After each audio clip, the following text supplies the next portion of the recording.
Those Who Do the Podcast will begin after this short message. I need a promo to show what the podcast is about. Brown pop. We're going to be chatting to guests who've overcome adversity, people who have achieved greatness. And then there's us. He's about to tell me the worst news ever. And he said, really sorry, there's been a 22-car pileup. Everyone's dead except one person. I want to know the Randy Spelling story. My childhood was incredible. My dad at 7 years old being called the F slur. What a piece of shit, as you said. What a piece of Why are there balloons up on the screen? Was there balloons on our screen? What kind of show is this? Yeah, that's right. But everybody will have a story. Everybody. The Brown Pipe Podcast is out now. Get it wherever you get your podcasts.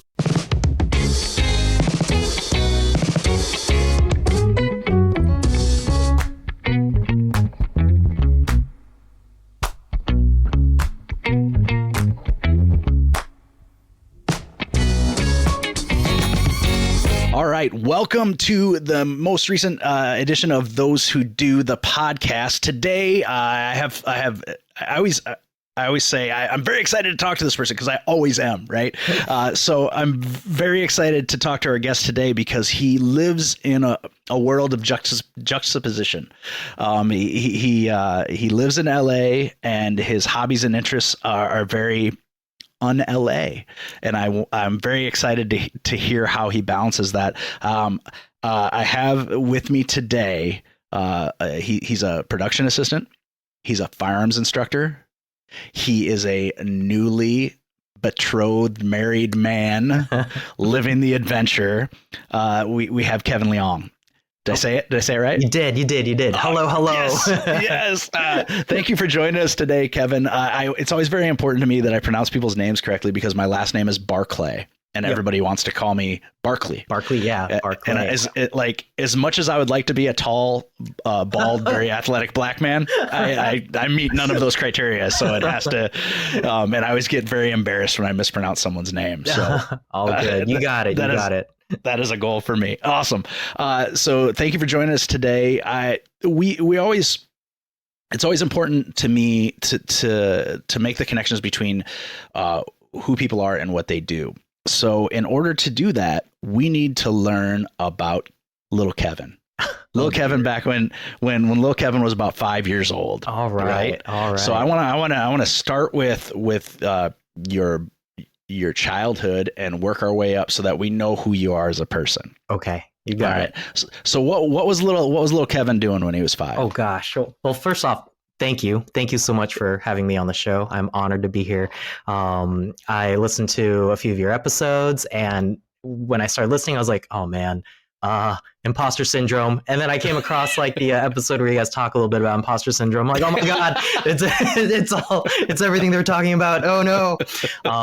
So thank you for having me here. I'm very honored to be on your show. But yes, to answer your question, little Kevin. Okay. Little Kevin grew up in the Orange County area, specifically in Irvine, California. There was a brief period of time where I went off to Arizona just for about a year and moved back. It wasn't working too great out there as far as we were asked to go out there by a family member, and they're like, hey, come out here. It's going to be great. And then they had some things come up in their life, so they moved away. So our family was out there kind of on our own. It's like, all right, well, we came out here for you guys, and now you moved away. What do we do? But we came back. But a lot of my childhood memories, when you mentioned 5-year-old Kevin, was just biking through the streets of it's a small little community in Irvine called Northwood.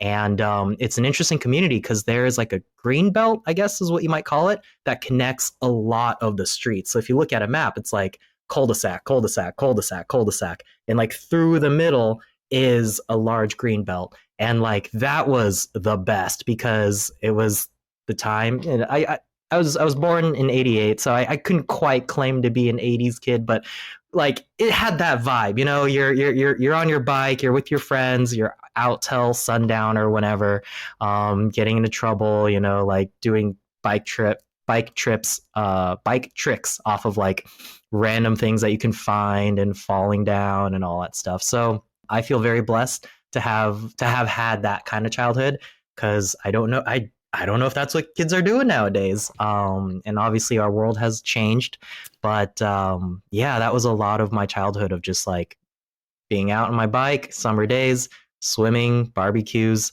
and yeah. So, your family structure when you were younger, Yeah. what would your folks do? My dad is a engineer, and so is my mom. Actually, my mom, my sister, my dad—they're all engineers, and a lot of those memories actually are tied to them starting their companies. So, crazy story. And I'm gonna condense it immensely, but my dad started his company kind of out of like he I don't know if like necessity is the right word, but basically he started the company with three other partners, and I'm sorry, two other partners, and they literally, in a nutshell, kind of like left overnight. Like the company was in debt, they were in some financial troubles. I believe he was like only assigned to be the engineer to design the products, and to like bring the products to life. And the two partners just up and left, and so he was stuck with like, okay, like how do we still have orders to fulfill. And during that time they had orders from customers that like the products weren't even made yet. They were sold a little bit on the concept, and told them that like, all right, yeah, we can do this, but we need to make it, but we don't have like the physical product yet. So it's just him now. And so pretty much yeah, a lot of memories was just like them taking me to the office because they had to, or sometimes kind of being left at school because they got bogged down with something, and I'm just sitting on the lawn and it's like 4:30 and saying hi to the custodian, and it's just like, yeah, just waiting, it's cool. And yeah, so a lot of hours. I remember them, yeah, just being at the office with them. I think to keep myself occupied, I would take apart their trash cardboard boxes from some of the shipping that they received and like make little forts out of them. I built a lot of Legos during that time, in the sense of just like I had a little bucket of random pieces and you just kind of like make those as you do. And fell asleep a lot underneath the conference room, a conference room table. And there were times where I could remember like I would fall asleep playing Legos, wake up and see feet and realize like, okay, I recognize those shoes. I don't know those shoes. I should probably be quiet, and and just wait for the meeting to end and things like that. And yeah, this was like, yeah, when I was like 5 or 6, not last week, I promise. Yeah, I do still play Legos though, but not underneath the conference table. I'm now on top of the conference table. I'm a little older than you. I was born in '79, but I remember Legos when they were just Legos. Okay. You know, okay. like when you didn't have to go buy a Star Wars set. Yeah, you know, right. you just had that giant had bucket pieces. of Legos. Yes. Yeah. And then you were creating them not by like directions, right. but from your own creativity. And right. that was hours and hours and hours of fun. You know, yes. I think everybody had that just random assortment. And then I don't know were they still doing Legos in McDonald's Happy Meals when you were a kid? They were not. By that time, it was like mostly movie references and some of the characters, but no, yeah. But they had Legos in the McDonald's Happy Meals. That's awesome. Yeah, they would have a little. Oh, it'd be fantastic. Well, with as expensive as Legos have become now, I don't know. Hey, same thing with McDonald's too. Like, yeah, like the price of an egg McMuffin, and oh man, yeah, okay, yes.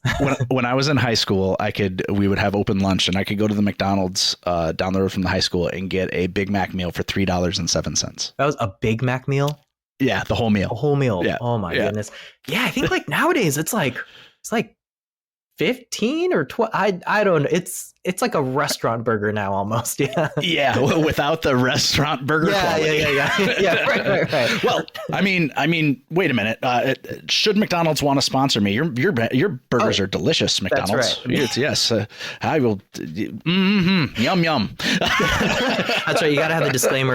The things that your guests say, you do not condone and may not, like, I don't know, fully agree with. What is that disclaimer? Yeah. I mean, that would work a lot better if I hadn't just said it. What kind of products was your dad's company designing? Okay, so again, here's the thing. Okay, I went to film school. The rest of my family members like are engineers. So if they hear this, they're gonna be like, that has nothing to do with what we do. It's like, but I'll do my best. All right. So even though I grew up with this technology, like only maybe 4 years ago, I was like, oh, so that's what you guys do. Like, that's what helped put food on the table for me. Okay. That's what sent me to college. Okay. Thanks, Mom. Thanks, Dad. So they basically make industrialized communication products for like airports, military bases, power substations, things that need communicating, but on the industrial level, that either utilizes like telephone, Ethernet, or radio. So like even Amtrak or train systems, train networks. Like if you buy a ticket here, or I guess if there's a certain amount of tickets that are bought, like how does the internal data understand that, like, okay, we should be expecting this amount of passengers, and if a train hits this checkpoint, like when will it arrive at the destination? How quickly does that calculation? Or if it starts lagging, oops, sorry, hit the mic. Or if it starts lagging behind, how does that affect everything else? So yeah, like in a nutshell, kind of like I think that's what we do. Yeah. So a lot of very important stuff. Some. Right. I mean, it sounds like they dip their toe a little bit in pretty much any industry where communication needs to be involved to make transport work. 100%. Yeah. That's a big deal. Data. If a power grid goes down, like they need to know which like area, which line, which tower maybe, and like how do you address it, things like that. Yeah. Oh wow. So they probably get, I mean, they're at the front of this stuff. So maybe now when California was having all the problems with the wildfires and the electric grids were going down, would that be something that they would be involved in? Yes and no. Not so much during the actual emergency, but perhaps in the aftermath when they might be looking for solutions Sure. for things like that. But there's like so many layers to like, as you know, like I still have trouble comprehending like what goes into it, and they're just a small piece of the puzzle that fits in there. Right. Yeah. Right. Mm-hmm. So you got mom and dad who are engineers. Yep. Sister would become an engineer. Now, is it just you and your sister as far as siblings? Yep. Siblings. Us too. Is she older or younger? Older. Yeah. We're about Older. 4 years apart. Do you think was there any, as a kid, was it assumed that you would also be an engineer? Or In the beginning, I no. Maybe in the beginning, like, okay, the podcast, so it may not be apparent, but Asian American here, Liang, growing up in a Asian cultured household, there was a little bit of an expectation of like, okay, maths, sciences, doctor, lawyer, maybe. I'm very grateful that I would say I have like the least, like probably one of the most easygoing parents. They let me like do theater and go to film school. So, but I think part of it too was child version of Kevin trained parents early on, meaning I had terrible grades. Like very early on, they're like, all right, this is not going to work. He's not cut out for yeah. Growing up, like I would say grade school, it was like, Kevin, you got to get A's. You got to get your A's. And like middle school, they're like, Kevin, we need some like B's, maybe some C's. And then by high school, they're like, just pass. We just need you to pass. We don't care what it is, how you do it. Just get your diploma, like grade point average, like 1.7. Okay, if passing is, like we just need you to get above that. That's all. And so that's how that progressed. So yeah, they slowly realized that engineering would not be suitable for me. So did you, since you weren't a great student, Right. did you kind of did your interests bounce around? What were you interested in Yeah. school and hobbies and? Yeah, the well, I had the citizenship award, so I think I got along with people, so that was good. But interest, yeah, like I would say probably starting middle school, I dabbled around into theater and started to enjoy the performing arts and storytelling, and that slowly kind of transitioned into filmmaking. There was a brief period of time where I wanted to pursue acting, and I think that's where kind of like where my parents put the Asian foot down, if you will, and it was like, no. My dad straight up sat me down, and I love him for this too. Like I don't regret the path that I've gone. My dad sat me down. He's like, Kevin, I got to break it to you. I don't think you're cut out for acting. Number one, you don't have the looks. I'm like, okay, cool. Thanks, Dad. Number two, you might not be that good. I'm like, oh, okay, I understand. and then, but at least he was supportive in the sense of like, but filmmaking, being behind the camera, you should look into that. I'm like, okay. And so I started to do more of that, and I really started to mess around with that in high school. And I'm really, really thankful that everything's been like pretty good for me. I'm very thankful for it. I was able to go to a great high school because my parents, like, they were able to provide that for me. It was a private high school that was pretty new at the time. I think they've opened in like 2000. Maybe 2000 was when it first opened up, and I think I was their first actual like graduating class that went there from freshman through senior. So at that time, that high school was still trying to figure out itself. It's Sage Hill School out in Newport Beach, California, and at the time, like, I don't know if it still is. But a lot of the teachers gave students flexibility. During the time, they knew that I struggled a lot in math and also in writing. So my math teacher at the time, Miss Angadi, I still remember, she was like, all right, I understand that sometimes it's difficult for you to stay seated at a desk and to do tests that way. So she let me basically, before class or after class, to write on a whiteboard like my answers, because for me it helped standing up and to see the problem visually on a board, especially when it came to geometry. So I could do all the calculations to there, all the all the angles and all that stuff.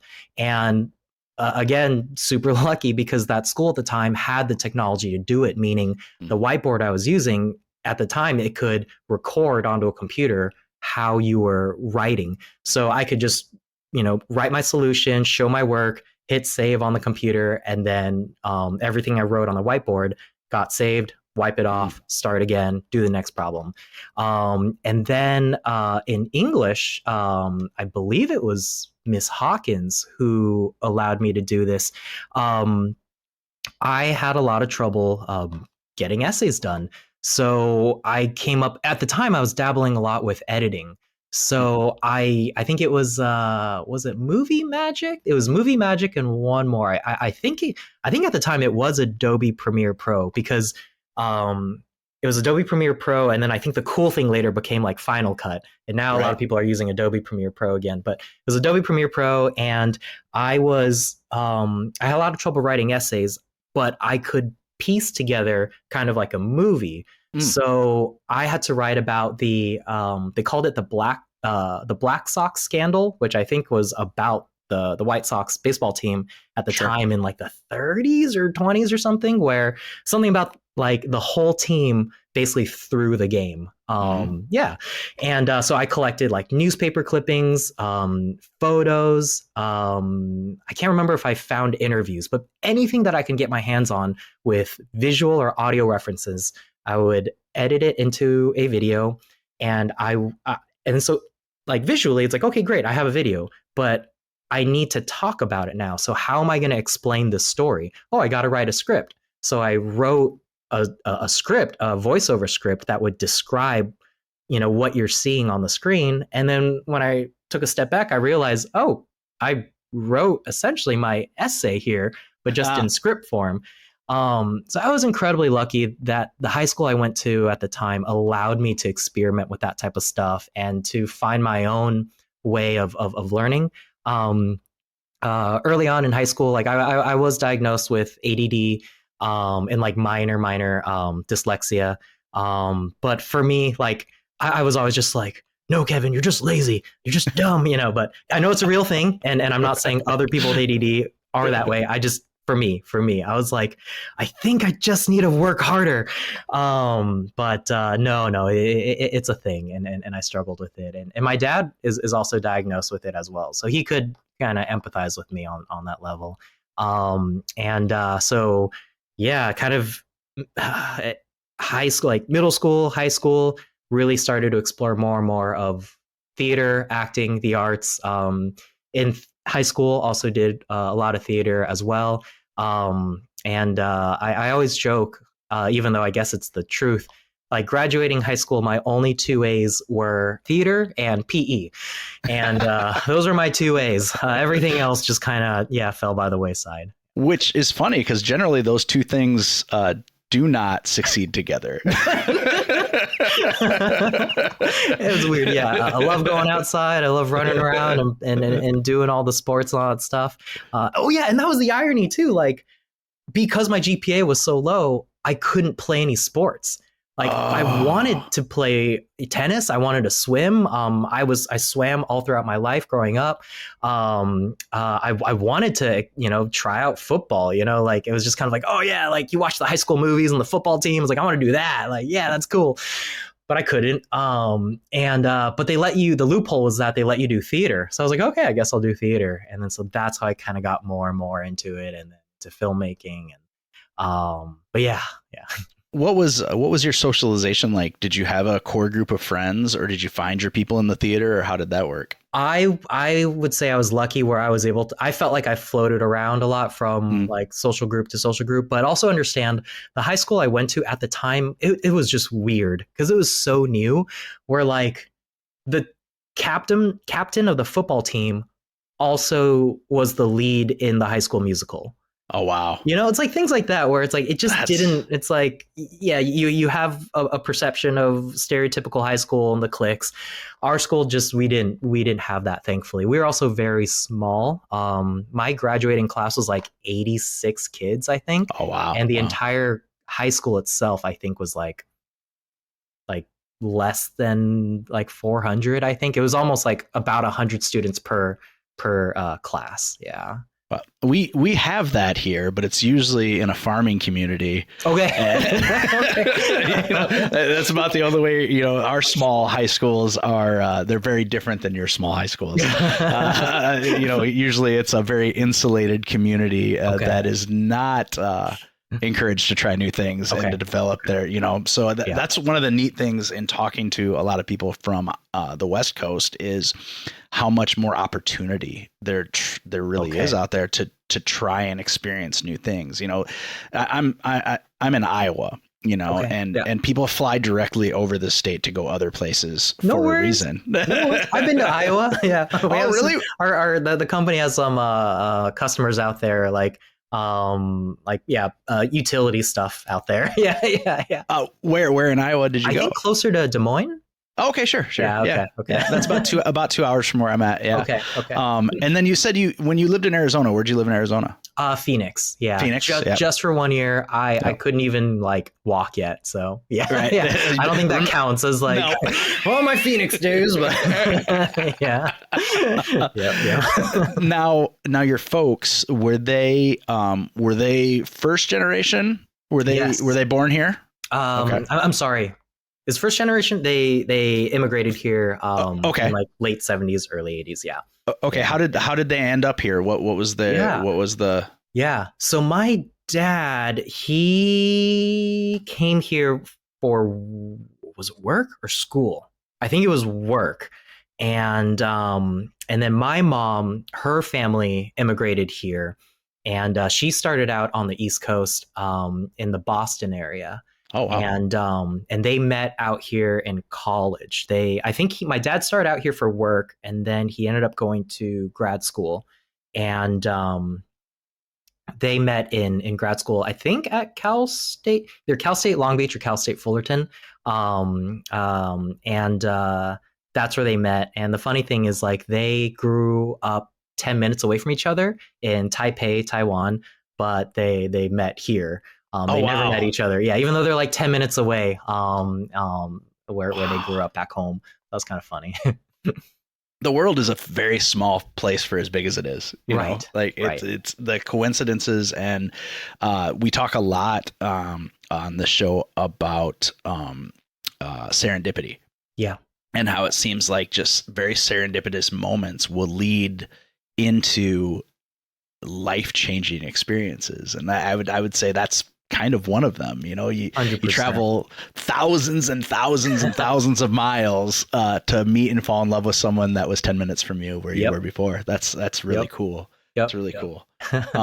And I always am interested to talk to people who are our first generation Americans and learn the story of how their parents came here, because my grandmother was from Belgium. Okay. And her and my grandfather met during World War II. Whoa. And it's like listening to them talk about their story was always one of the most like interesting things to me. So I always love hearing the story about how people came here and chose this country. Yeah.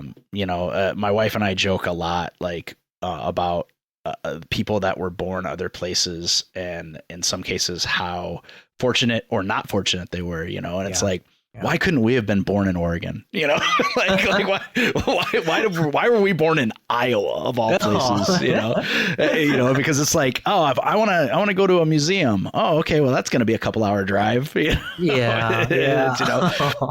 So it's you know, and to see a forest, like a real forest, not like a green belt, but an actual forest. That's going to be a couple hour drive too. Yeah.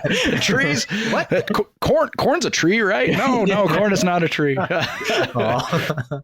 So it's always very interesting to me, and to hear that story, and just to hear how families were constructed and created. It's just a really neat concept to me. It's interesting that you said how like chose this country too, because I know like my dad growing up like in Taiwan there, and it's interesting, you know, meeting my wife and then talking to her, because she grew up in Taiwan, and for a long time, even for her, like their education system, the schooling, the public school system is very militaristic. And that all spawned from, you know, when people fled from China and then went to Taiwan. And I'm no historian, and so I'm just kind of theorizing based on the some of the stories I've been told. My thought is it was very militarized because it was just a brand new country, and they're like, we cannot like fall. Like one, they had the mentality of like, hey, in a few years we're gonna go back to China, and like that's why like they called themselves like Republic of China, People's Republic of wait, was it? No, I'm sorry. Taiwan. Oh my God, I'm getting this mixed up. But basically, if you look at a Taiwan passport, it'll say ROC, Republic of China. Okay. And because during that time, it's like, yeah, in a few years, we're just going to go back. They even had meetings of like, all right, when we do go back and when we do win this war, like you're going to be the secretary of like, you know, transportation. You're going to be the, you know, the Department of Agriculture. Like they had all these ideas, and then it just, you know, never happened. So like it was a very, very strict system. And my dad grew up in that school system, and he did not flourish. Like he got in trouble all the time. He did not like to follow the stringent rules. He would very rebellious type. And that would transition a little bit into their work culture as well, where it's like you study so hard to get into this college. Like everything is dependent on your grades. If you don't succeed in this big high school exam, then you don't get into this good college. You don't get into this good college, and you don't get good work. And he knew that like, I'm not cut out for this. Like I'm not going to be able to pull these grades. So for him, I think early on, he kind of had his eye on the States. And it's funny, he did like a brief it wasn't quite an internship, but basically the work that he was doing in Taiwan, they sent him on like a little bit of a work tour for like some related companies or partners. And he toured around the states for a bit. And during that time, when he came to California, he's like, my God, the weather here is amazing. And like that was the big deciding factor. He got off the plane and he's like, this weather here is great. Like in his head, he kind of started to make the decision to come out here. And so yeah, like that was something interesting where like he just knew that was not the type of culture and society that he wanted to be in. And I hear similar things from my wife as well, where she was just like, yeah, like just how it's just a different culture, like different schooling system. Yeah, different education system. Do you think that because of your dad's struggles, that's where his empathy grew for you and what you're struggling with? Oh yeah. Like there'd be many nights, and I love my mom for this. It's a good balance, you need both. Like my mom would like spend hours upon hours with me, like helping me with homework and just like making sure that I'm doing it and understanding the concepts. And then if I got bad grades, she would like, make it very, apparent that like, hey, like this can't happen, and like, how like you're in trouble, all that stuff. And then my dad would just kind of be quiet. He'd just be quiet in the background. He wouldn't say much. He would never like, I don't know if scold is the right word, but like he would never like be angry with me, but he wouldn't also, obviously encourage like, oh yeah, like he'd just kind of like sit back. Cause I think he knew that at least I'm trying and I'm in an environment where, my mom is also trying. So he's like, all right, that's already much better than what I was attempting, when he was a kid. So yeah. I mean, and I think that's a great environment to be brought up in too, mm-hmm. because even people that were born here, there's a lot of pressure, that they put on their kids. Okay. And to have something so nurturing for you, to have your dad be really understanding of what you were going through because he had seen the same things in himself in that culture is pretty cool. I mean, that's a really neat thing. That's something unique and that we can go into a little bit later. Like, I think like I'm biased, of course, but I think that's what makes him such a great leader, a great boss. Like growing up, watching him, and my mom too. My mom deserves a lot of credit of like them two together building this company and just like, yeah, being a good boss in the sense of like, I feel like being a good boss, being a good dad, like there's a couple things that should go hand in hand. And how he treats his employees and trying to see the bigger picture and like the personal story of each person, and then trying to remedy what hurdles that, may come across in their performance and things like that. So it's been really cool to kind of like see that and see more of it too as you get older, Yeah. Right. Absolutely. And so mom and dad were both working for your dad's company, right? Is that?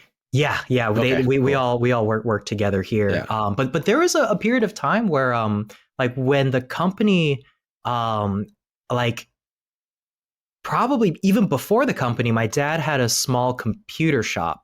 And at the time, like it was a similar thing where like he would have to teach himself certain programs as far as like marketing, to create like ads for himself, and also learning like accounting software to try and figure out how to run the computer store. And even before the computer store, or maybe even during the computer store, like we depended a lot on mom. Like, because she was working for Hughes at the time, like Howard Hughes, like I think at the time they were doing like, it was kind of wild. I think they were doing like missiles at the time. Like she was telling me about like doing missile tests and like engineering stuff with that. Like, yeah, they did like anyone who's in the aeronautical industry is gonna like cringe at everything I'm saying because I don't have a full grasp of it. But like, yeah, Howard Hughes, like or Hughes Company, I think they did like airplanes, missiles, like all aviation stuff. And my mom was involved in that. So a lot of the bills and like financially we relied on a lot on mom at the time. She supported the family while dad was able to kind of start this computer shop. And from the computer shop, it later transitioned into him getting involved with the two business partners that Wow, I mean, ducked that's out. fair. And that's fairly non-traditional. So that's, I mean, you had a very unique upbringing. I did. Yeah, I think, yeah. Because I do remember there were some times where, like, because we also lived with my grandparents on my mom's side, and there would be some like heated, maybe not heated, but like angry yelling matches, maybe between my grandfather and my dad, because there was a little bit of like you're not a man, like, your wife is supporting the family, and that type of thing, and like it was, yeah, so it was, it kind of bounced around in that sense. Yeah. I bet it was pretty great for your sister though, because she has a strong woman role model. That's a really good question. I've never asked my sister about that. Yeah, because during that time, I think she would have been 12 or 11. So that would be interesting to ask her. Yeah, right. And it's funny you say that, because like my sister, I feel like, is very much like she like boss, like she's boss girl, Right. So yeah, she went off and got her MBA, and so like she's doing it. She's got her career and her ambitions. So yeah, it's funny you say that. I think that probably did influence her. So you finished high school and you end up going to college, and do you jump right into film school, or do you try some other stuff first? No, I pretty much jumped right into film school, because high school for me, what it did to me essentially was it made it very clear that like filmmaking, like this is my identity. This is what I do. I never felt like I was good at anything until I started doing film related stuff and theater related stuff. So I jumped right in, and I think it was the perfect environment. Same school as David Feld, where I met David and his brother Elliot. And the great thing I think about that school was it didn't hold your hand. It was a very non-traditional college in the sense that it had the equipment building, the sound stages, the classrooms. That was it. There was like student, quad area. There was no student campus. I think they had a library, but it was like the size of like a small bedroom. Okay, maybe like 2 or 3 bedrooms, but basically you could walk from one end to the other end with it like under 30 seconds. Wow. And but it was a great library. I spent a lot of time there. So it was very non-traditional in that sense. But for me, I think that that was the right environment for me. I loved like living and breathing film, and that's all I did. There was no student housing. You essentially had to go find housing on your own, and that forced you to essentially kind of feel a little bit more of an adult, I guess, because like you didn't have student neighbors. You just, it felt like going to work when you went to class, and then you would go home to your apartment, and then you would have to make that decision of like, all right, like if I go home, like I don't really have a social life there, so I need to kind of figure out my day in being on campus and then going home, and that's me time. And yeah, so. Were you living on your own? Do you have roommates? What were you doing? I had, oh man, I'm almost embarrassed to say, because just like when people hear this, like, oh, Kevin, you're just a privileged bastard. Like, you have nothing to complain about. What are you doing here? You didn't earn your stripes. All right, so I was very, very lucky, and I had a place to myself. It was a house not too far from campus. And at the time, my parents made the decision of like, hey, work is going all right. We'll invest in real estate up there. Kevin, you take care of the house, go to school. And like, when you're done with school, we can decide what we want to do with it.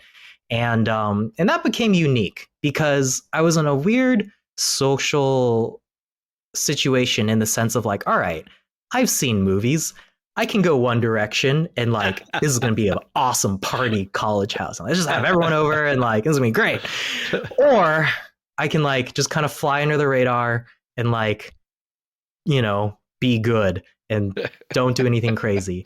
And so for the first few months, as I was trying to make friends, I just lied to people and said, "Oh yeah, I live with my uncle. We live here," just as a way to like not, bring it up where it's like, "Oh yeah, we'll go to Kevin's house," and all that stuff.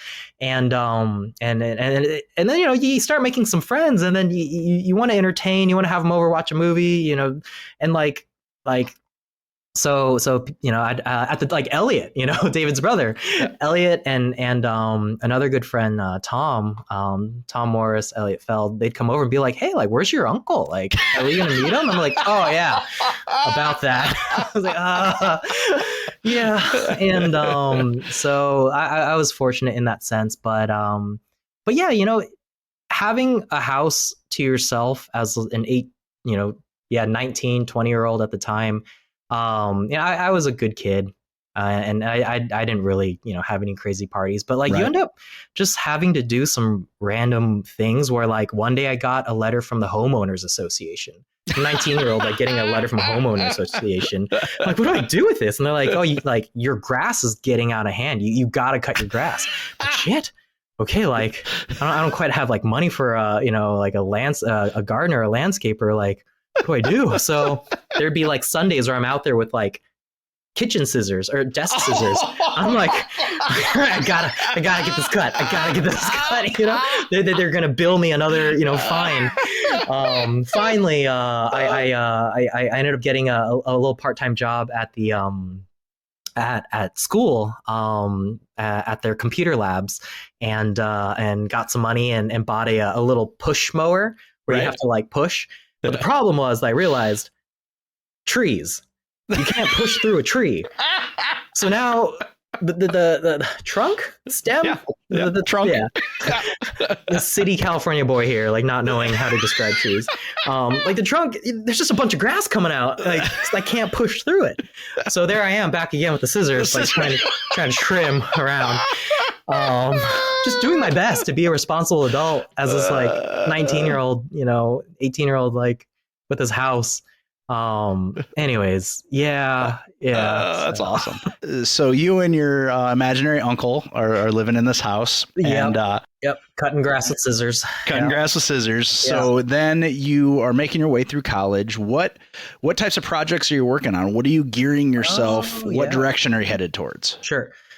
At the time, I was just soaking up everything. I loved it. I wasn't too sure what I wanted to do, but I knew I loved being on set. So the Brooks Institute, the school that we went to at the time, it was unique in the sense where I felt like, and maybe this is true for a lot of film schools, but I felt like a lot of the students got work immediately, either during college or after college. And when I say work, though, it's not like, hey, I'm an executive at like Universal or whatever, but it's just like, grunt work. They need a PA here, or they need grips and electrics there. And if you don't know what a grip or electric is, please check out Zach's previous a couple other episode, I think back in October, where David Feld talks about grips, best boys, and anyways.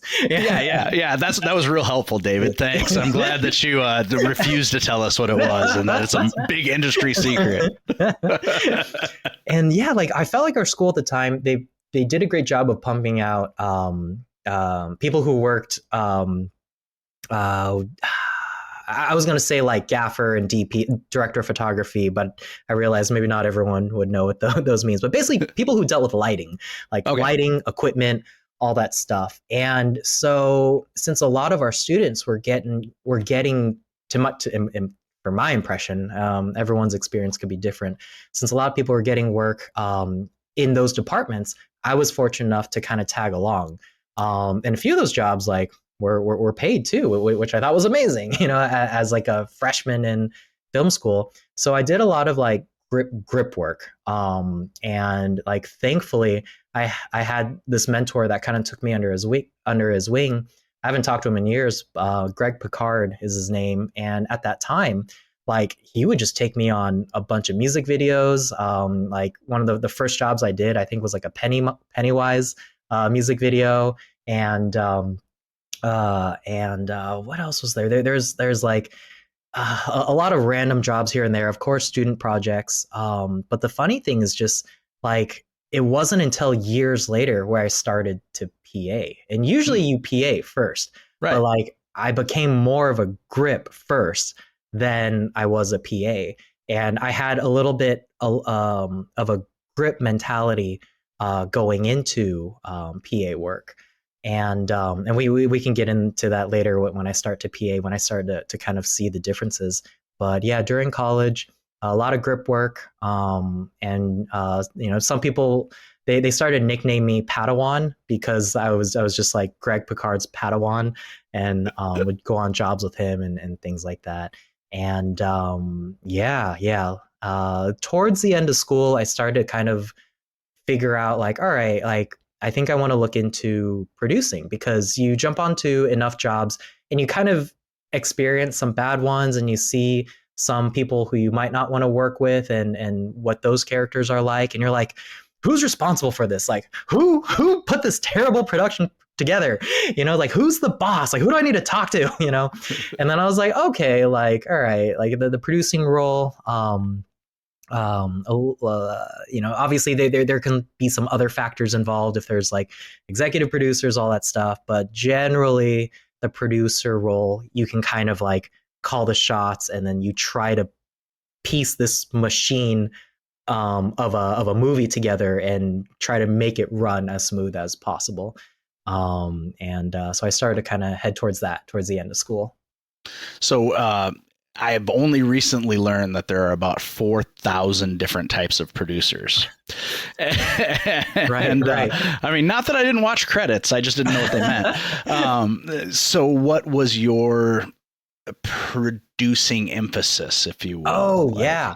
I love the concept of creative producer, come up with the ideas, Right. I think I fell in love with like the romanticized version of that. But in the end, just basic producer, just producer was what I was going for, because I started to kind of realize that you kind of just do everything. And I think the term producer fit that best. And So I just like having a bunch of flashbacks of like different experiences and randomly like after I might be jumping a little ahead of here, but after college, when we started to try to put this movie together, it was our first movie.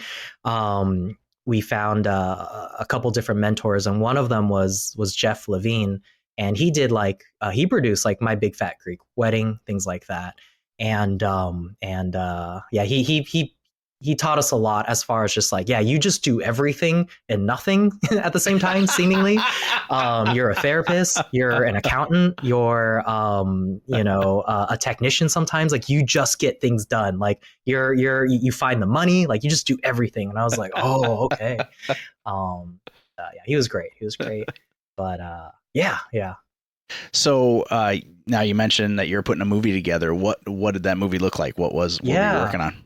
So right after film school, me and David's brother, Elliot, it was me, Elliot Feld, Tom Morris, and Jazz Calcat. It was the four of us total.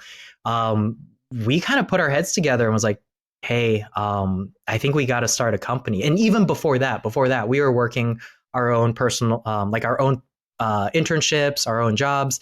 And I think it was during that time when we were working for other people, we're like, man, like we should try to give this a shot. We really should try and get our own company together.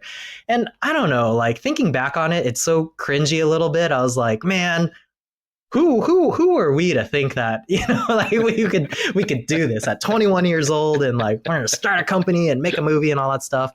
But the funny thing is the majority of it, like, the company obviously and sadly didn't survive, but we made our movie. We got it financed, we got it sold.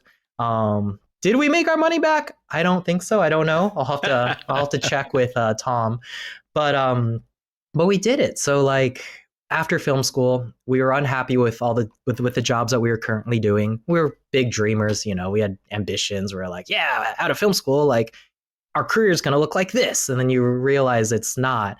And then we were like, all right, well, how do we make it like that? How do we get there? and pretty dumb decisions at the time. I feel like I'm the only one that did this. I don't know why. I thought anyways, but like one night we had like an emergency meeting, like an emergency like group friend meeting. We're like, all right, Tom, Elliot, Jazz, like Kevin, we're gonna meet up at Denny's at 11 p.m. and we're gonna talk about our lives and our life plan and how we're unhappy. I don't know if this was like a collective decision, but this is just how I remembered like going into the meeting of this is what it's going to be about. So we get there, and then we were talking about how we're unhappy with our internships and our jobs. And if we do start this company, like how are we going to do it? And we came up with like a really rough, terrible plan that we thought was a good idea at the time. And then coming out of that meeting, we were like, all right, and we're going to quit tomorrow. I was like, okay, yeah, we're going to do that. Oh my. Yep. I don't know. I feel like I was the only one that did that, but basically I won't name any names. I'm entirely embarrassed. And I guess this is the one thing that I do kind of regret, but I was interning at the time for this producer who used to like be involved with Disney and he did some quite notable movies in the 80s and 90s. But it was just a weird environment. Like there'd be some days where some coworkers straight up would be like downing like a bottle of Jack like in the corner. Wow. And I'm just like, is this what can we do that? Like what's going on here? You know? And like there was another intern that was like, they told our boss in advance that they were going to do their student thesis film and not come to work. But the boss got really upset and was like, you need to come to work like on the day of the shoot. So he left his thesis film that he was producing, came to work for a few hours and left. And like, I could tell he was crying. And I'm just like, this is a weird environment. Like, I do not like this at all. And again, admittedly, very immature of me. I did not handle this well. Big life lesson learned. But I basically just wrote an email, night of Denny's night, and was like, I'm not coming in anymore. Yeah, thanks. I'll mail you back the key, because I also had the office key. And here's the thing. The office key was the house key, because we were all working out of his house. Oh, wow. And I think that's what set him off, because inside I knew that, and this is a big thing that I started to learn about myself too. Like, I'm a very like avoidant type of personality. So I knew that he would be angry, and I knew that I get a lot of calls and emails. So I just shut everything off. I was like, I sent the email and I'm like, all right. And thanks. And like silent phone and like didn't check my email. And he ended up calling like my parents, and like, cause like when you fill out your information as an intern, you have like emergency contact, all that stuff. Right. And lesson learned, never put down the true emergency contact. And so like this guy, and I'm very upset about this, like he has a terrible temper. He like cussed out my mom, and like he crossed some lines too. Wow. And like, so like my dad obviously got upset, and like there were some lawyers in the wings that we were starting to prepare to be like, who is this guy? And then I got a call from, I'll at least say where, this was in Malibu. I got a call from Malibu Sheriff's Department saying like, you have property, like, because I've heard before that he's buddy with the sheriff there. So I think he probably made a call, and then like they called me saying that I had property that I needed to return, meaning the key, all this stuff. So that was a very smooth transaction, leaving that internship. And but anyways, yeah, long story short, like I took the key back. You know, it was a very like traumatic day. And I know some people say like, yeah, like that's your generation, like terrible, you know, like employees and not following through. And it admittedly, like, yeah, like shit, man, like I don't know why I thought that was a good idea. And I know I made a mistake, and I definitely learned from it. But for some reason, like that's just what I thought was, I don't know. I wasn't thinking. I think part of it too was just like, there were some things that I was just ready to get out of that environment. as quickly as possible. That boss didn't have the best temper. And even though I knew that, his temper could just be noise and it's never really personal. But I think it started to kind of like weigh on me. I had I think it was a 2-month commitment. And just after 1 month of an internship, I bounced out. But here's the thing, man. Like as I've gotten older, I understand less and less the idea of you have to be miserable to pay your dues. You don't owe to anyone you being unhappy. And if you're in a situation where you weren't happy and it was a weird environment, like those are red flags, and we call them red flags for a reason. Yeah. True. So I think you have every right to remove yourself from that situation. Okay. Oh, yeah. Not right. not that you needed my permission, Kevin. Oh, no. No, it helps though. Like, traumatized Kevin's like, thank you. Well, and if you had made a habit of starting things and not finishing them, that's very different. Right. True. Yeah. True. So I don't think you should be so hard on yourself. Okay. I think he maybe had it coming a little bit. I think that was a big motivator to like when we did start our company, like to keep pushing me forward. Cause there's like, this has to work now, Right. Like after that rocky start, like I've got to make this work. And yeah, like not too long after, I'd say literally probably 2 days later, I was meeting up with the rest of the guys and we formed our LLC. We did our research, and it's funny. I think one of the things that we did, and maybe this is probably frowned upon, but I realized that there were some lawyers, because going into this, we wanted to seek out entertainment legal advice. So going into this, like, we want to do this right. We want to do this legally. We're looking to raise financing. And this was pre Patreon, what is it? Like, is it Kickstarter? No, like, different, different, type of donation website platforms. And so we were trying to figure out, how do we raise money and how do we do it legally? So yeah. And so like I found, lawyers and some lawyers would say like, hey, free consultation for 30 minutes. I was like, ooh, like, okay, like, let's look into that. What if we just like categorize like 30 minutes with this lawyer, get that information, and then talk to this lawyer for 30 minutes. And that's kind of what we did.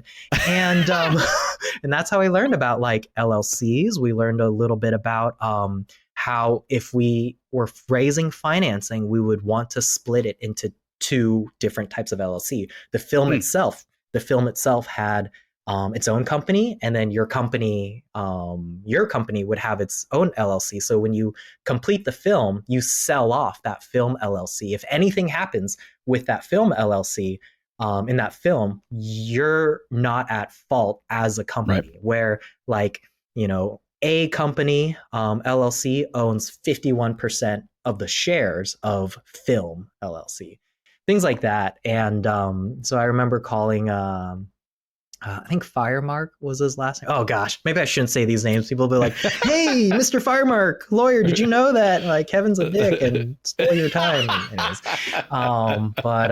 yeah, because it's moments like that where I will forever be grateful for all the people that helped us along the way. For obviously some of the people who financed the film, and then even advice. Like there's a lot of players involved. So left that internship, started doing work on figuring out, how do we form this company? How do we raise money for this film? And how do we do that? Yeah. So now, since you said that the company ultimately did not survive. Yeah. What was the most valuable thing you learned from that experience? Oh, man. Those Who Do the podcast will return after this message.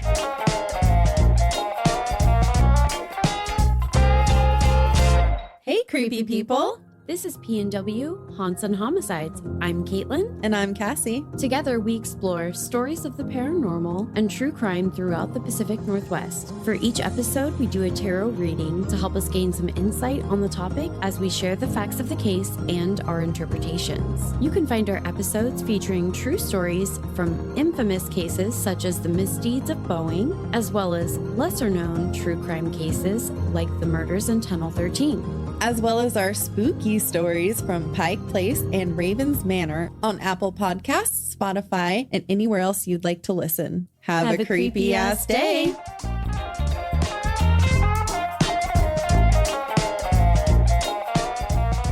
So now, since you said that the company ultimately did not survive, Yeah. what was the most valuable thing you learned from that experience? Oh, man. Things are never as good, nor are they as bad as you might think. It's probably very vanilla, but for me, like I'm a big overthinker, and I always go right to worst case scenario and dwell on things. But with that company experience, in time you just learn that well, what if this happens? What if that happens?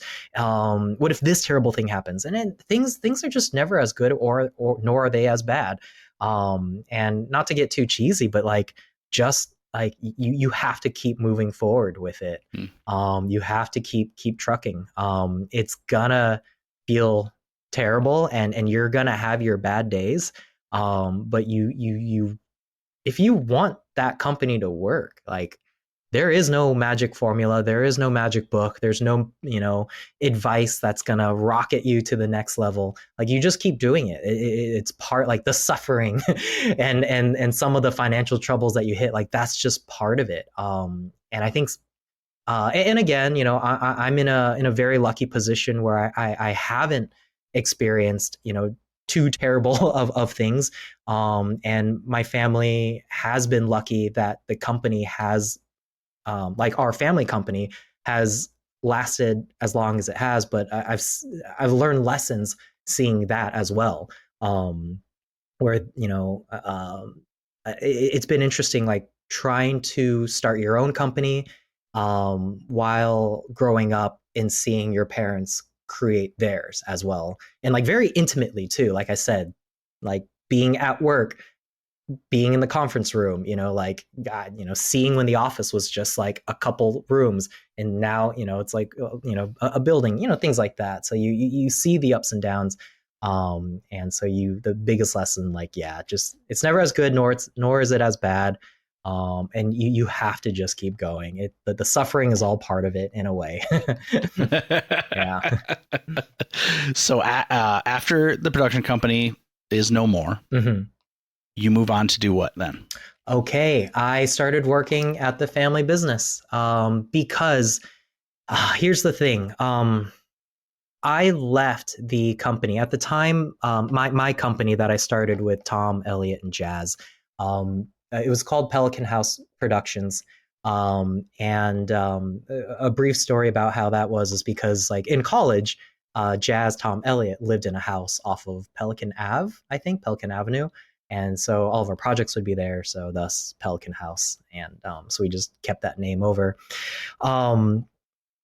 After our first film, it's called General Education, came out in 2012, I think, and starring at the time, Janine Garofalo, Larry Miller, Mayada Walsh, Elaine Hendricks, who's also in Parent Trap with Lindsay Lohan, Harvey Goyen, who's now in What We Do in the Shadows, the TV show, I believe. Oh yeah. Yep. And also I'm missing one. Oh, Mercedes Mason, who was on Fear the Walking Dead, I believe. So it's it's interesting. McKaylee Miller, she went off and did Heart of Dixie, where it was a show on WB. So it's kind of neat. We had all these all these players, all the talent. It was I felt like it was a pretty cool cast. We made that movie, we sold it, and we were getting ready for our second film.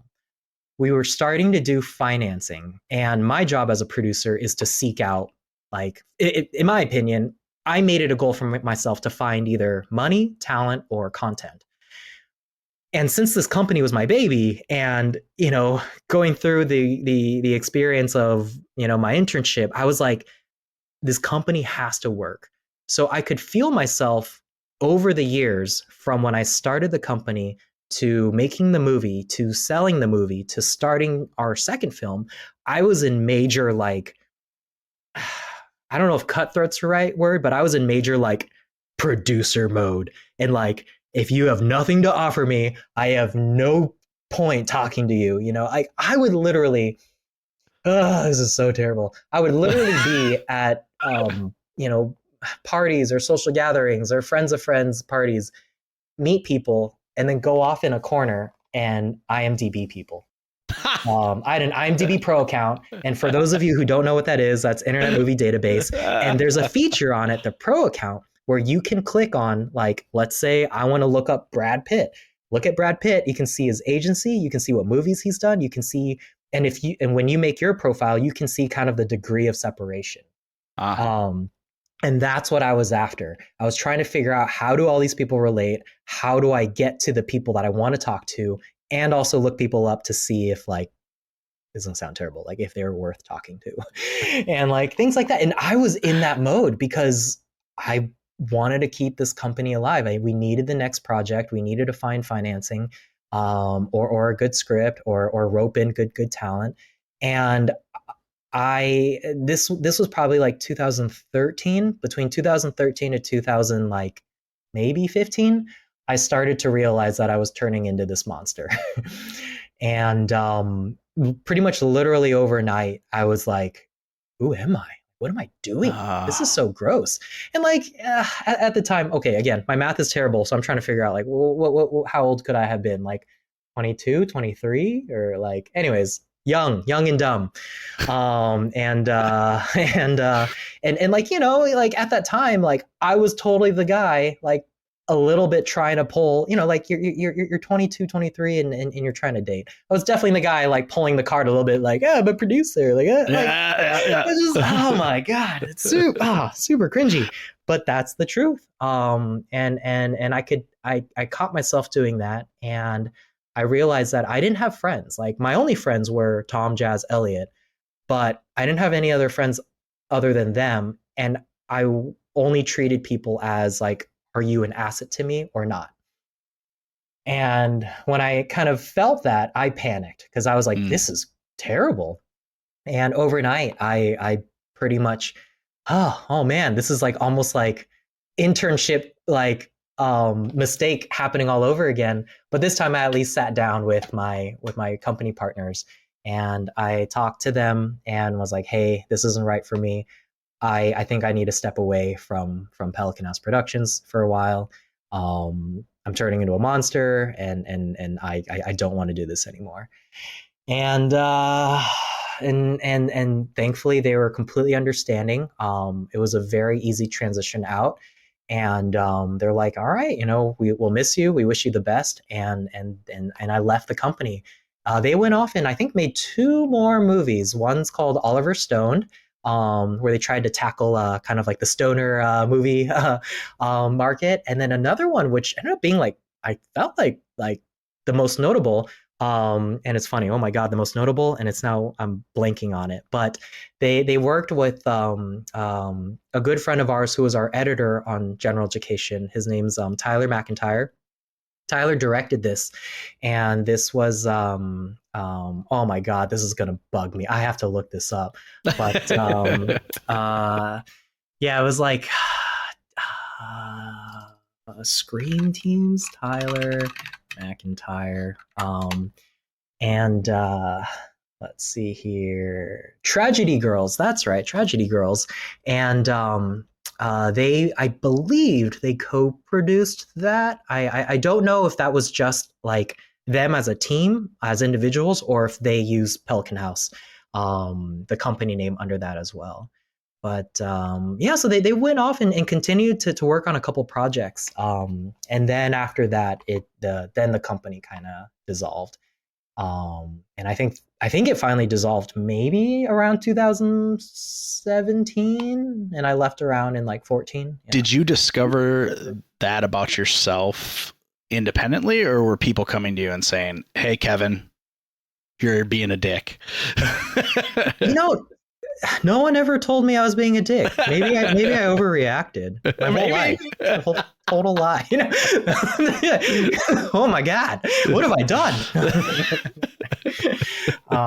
No one ever told me, thankfully. And I've shared the story with multiple people, and thankfully, maybe they're just being nice, but yeah, everyone's always like, no, like I never felt that way.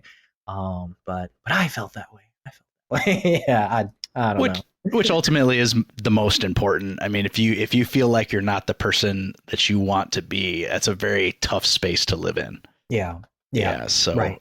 it's and the unfortunate thing with the small amount of exposure that I've had to the entertainment industry as a whole, it seems like there's very little gray area. It's either people are very like, I'm going to treat people as a commodity, or people are very warm and creative. Yeah. And it's like with so many other industries, there's an ebb and flow to it, but it's like you're either dealing with really good people or really not good people, Yeah. So it's a very interesting industry in that way. That's been my experience anyway. And now keep in mind, it's a very narrow amount of experience that I've had basically through doing this show and traveling out to LA a couple times to do stuff related to this. But it also is not, in my experience, what people think it is. Yeah. I've encountered far more warm, helpful, friendly people than any of the big ego driven. I was talking to someone in the industry the other day who's become a very close friend of mine, and I was like, man, it seems like our jobs are very similar in that they're very, that we deal with a lot of very ego driven people. And he was like, no, man, like that's not my experience at all. He's like the talent that I work with, everyone is very, we're a team. And I was like, it was like kind of a reality check for me. I was like, man, even though I'm kind of skirting the outside of this industry, like even I don't have it figured out, I like being told I'm wrong, because then I feel like I learned something. Yeah. So I was like, oh man, thanks. I'm thank you for setting me straight. Now I can set other people straight too, I guess. But it is nice to see, because we wouldn't be able to have this show if it wasn't for the kindness of strangers. People just willing to come on and tell their story with absolutely no benefit to them. That's I think you will be our 17th guest, and cool. And it's like we've been really lucky that everybody's like, yeah, we'll do it. Like, you're not gonna get paid, right? Yeah, that's cool. That's awesome. Yeah. So I like number 17 too. That's a lucky number of mine. Sweet. Oh, good. That works out nice. Awesome. So it's it's weird, like the eye opening of, and just for you to have that amount of introspection to go, hey, wow, because most people aren't self-aware. You know what I mean? So that says a lot about your character. So I mean, it had to been tough too, like to just say that I put my heart and soul into this, but I don't like who it's making me become, so I'm going to step away. 100%. You hit the nail on the head, because like I mentioned, like going from high school right into film, I felt like my whole identity was film. Like, this is me, this is what I do. And I hit a point where I was just total like self-identity crisis, where I don't know who I am anymore. Yeah. So that was tough. I was very, I just felt lost and sad. When you start a company with someone, you're I'm sure you've heard this before too, you're like married to them, right? But I was like married to three other dudes, and it felt like a little bit of a divorce, because like I was moving out of LA, I wasn't doing film anymore, and I wouldn't see them anymore as easily because I was moving away, and but I'm really lucky in the sense of that. My went to the family business, and they're like, all right, well, you can, dabble around with the marketing department. We need someone to help take photos. A little bit of, Photoshop and like a little bit, dabble with graphic design. And so I started kind of like doing that. Yeah. So that's how I kind of ended up back into, the family industry, working there, only to leave a few years later, but more on that later. So you go back to the family company, and you're kind of like sounds like you're basically describing you're kind of like a multi-purpose employee. Yeah. Like you're doing all kinds of different and still creative. I mean, creative stuff. Like if you're doing photos and editing and all that, marketing is a very creative field. So how many years, 2-3 years you end up back home at the company? Around 2014, I went back to the company, and then I was only there probably, I think, until 2019. Oh, wow. So yeah. While I was there,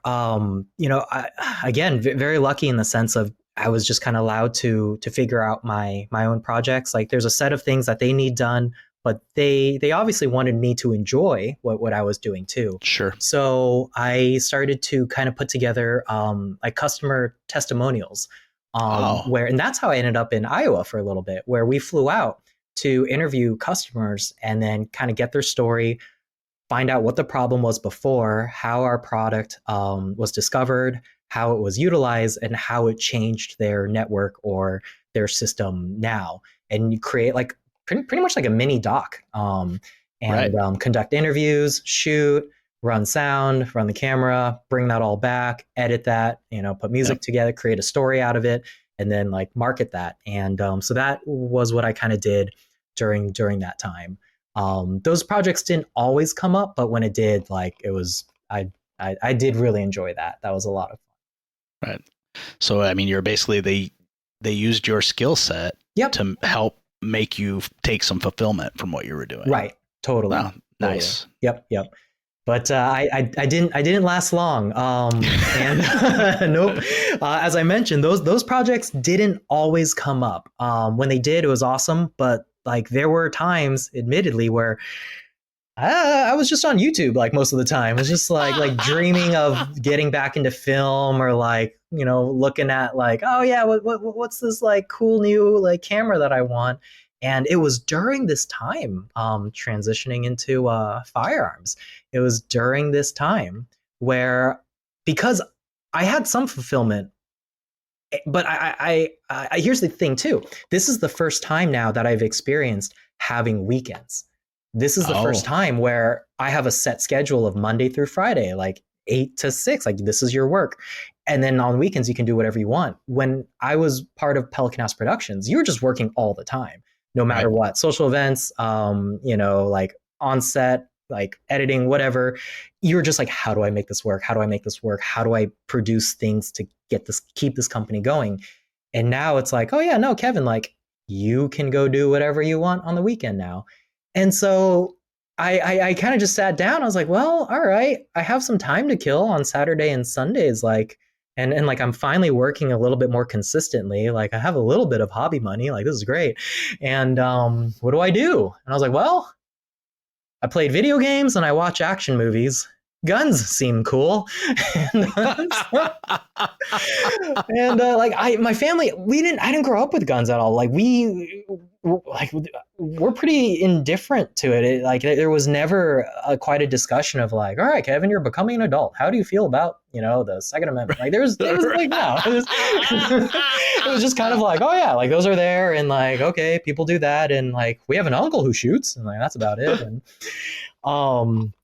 And so one day I went out and did some research on like, how do you get your firearms license? And like, oh, okay, take this test and go here. And I bought a gun and did the whole, process. And waited my 10 days. For California, you have to wait 10 days. Right. And brought the gun home, looked at it, and was like, I don't know what I'm doing with this. Like, how do you, what? Like, this is cool, but like, I don't know how to, I don't know. Like that's all I could think of was like, I don't know.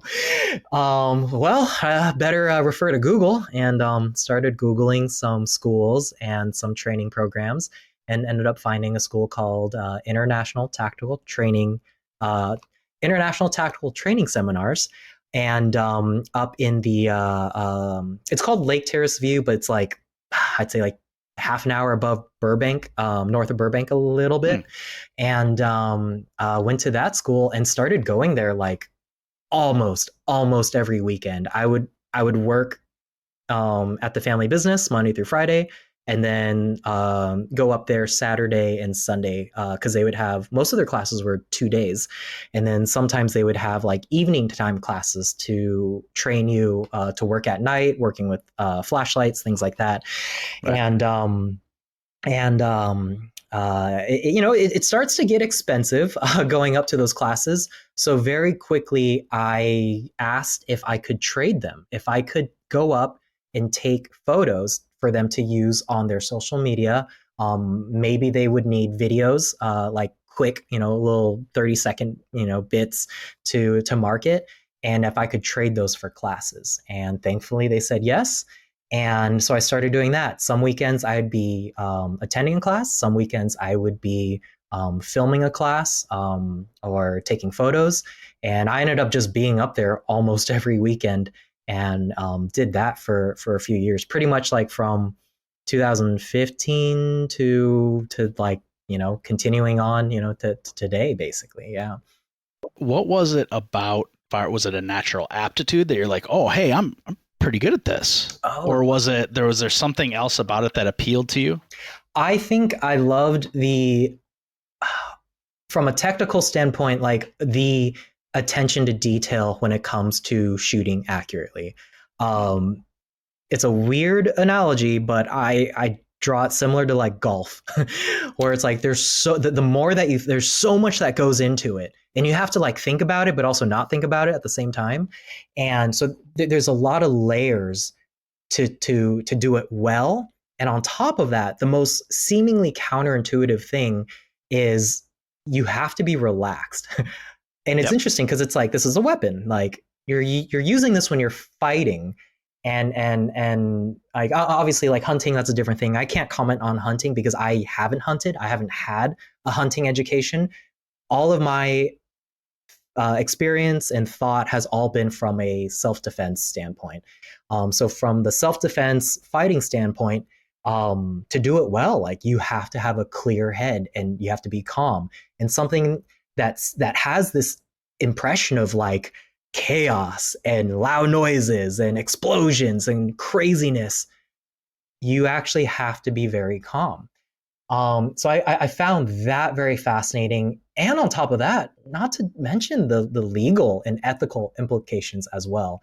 I feel fortunate in that the first school that I found, ITTS, their emphasis is legal, ethical, and judicial use of force, use of deadly force. And so they don't just teach you how do you shoot, how to use this gun, but also like how do you think through the situation and understand the legal implications of what's going to happen after the shooting occurs as well. One of the sayings that they say is, it's important to know when to shoot. It's important to know when not to shoot, just as it is important to know when to shoot. So that like completely changed my perspective, because I thought I was just gonna go in and learn like how to like be John Wick and like shoot super fast and reload fast and like be cool. And then in the end, you're just like, oh my God, like this changes my whole world, and I need to kind of like slow it down a bit. And that's what probably like drew me in to stay, to spend so much more time learning, and then later eventually become kind of like teaching. Yeah. So I drew a parallel to two episodes of the show ago when I was talking to James Burns, who worked on Call of Duty Black Ops. And he laughed at me, but I stand by it. Now, for 7 years I was involved in martial arts, and so Okay. I'm Yep. asking you this question not because you're Asian, No, but I think I know where you're going with this, and it's fun. Yep, go ahead.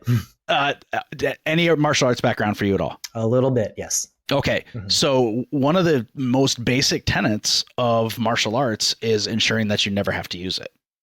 Yep. And so I drew the parallel of firearms in that, unfortunately, in our society, firearms have become this huge lightning rod, right? And the loudest people are always talk the most, right? So we see all of these people that are like, yeah, well, let's see him try that one. That's why I carry everywhere I go. And it's like, douchebag. No, like that. The whole idea is that, one, no one should know that you're carrying. Two, the last thing you should ever want to do is use that gun. So it's kind of like with martial arts, the true martial artists, the really good martial artists, are the least likely to use their martial art. I saw a conversation one day. They were talking about people stealing gasoline back when gas was up really high, and this guy is like, yeah, well, that's why I'm glad to be an American, because I've got my gun. I go, yeah, pal, listen, you shoot that guy for stealing your gas, you go to prison. Yeah. That's gas. That's gasoline. No one's life is in danger there, champ. Like, chill out. Like, I 100% respect your right to own and use that firearm. But you can't be stupid about it.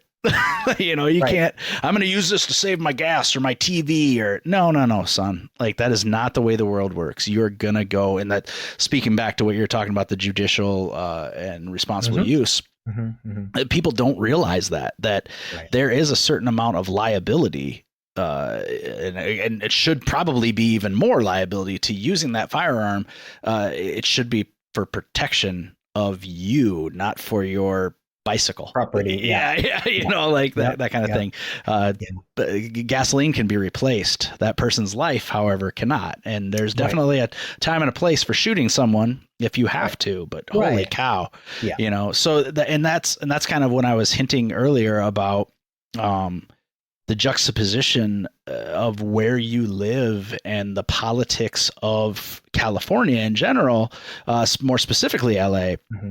How do you find people respond when they find out that not only is it a hobby, but you've actually, because you have somewhat turned it into a business for yourself? A little bit.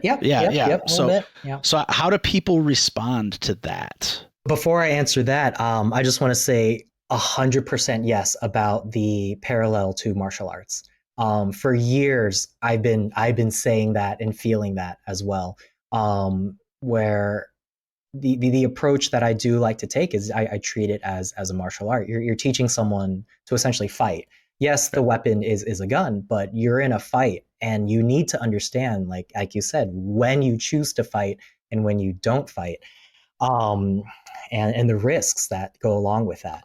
But to answer your question about how people react, it's been a really interesting journey, kind of navigating this political thing. Like, you cannot avoid politics when you start to talk about guns. Like, it's they are together, and I try to do it respectfully and tenderly. What is the right word? Like, carefully, because I don't know what everyone's experience could be. Meaning, when I first became a freshly new firearms owner, that was a thing I was trying to navigate, was like, I'm enjoying this and I enjoy this hobby, but the person next to me could have had a very terrible experience and have a very different perspective and mindset.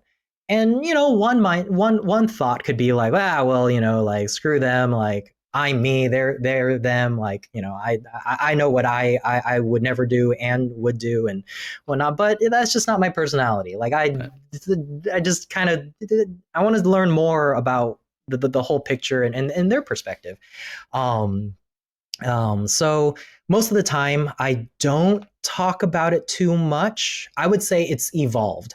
When I was a fresh gun owner in the first 5 years, like I kept it relatively quiet. And here's the thing too, during that time, I was still working at the family business.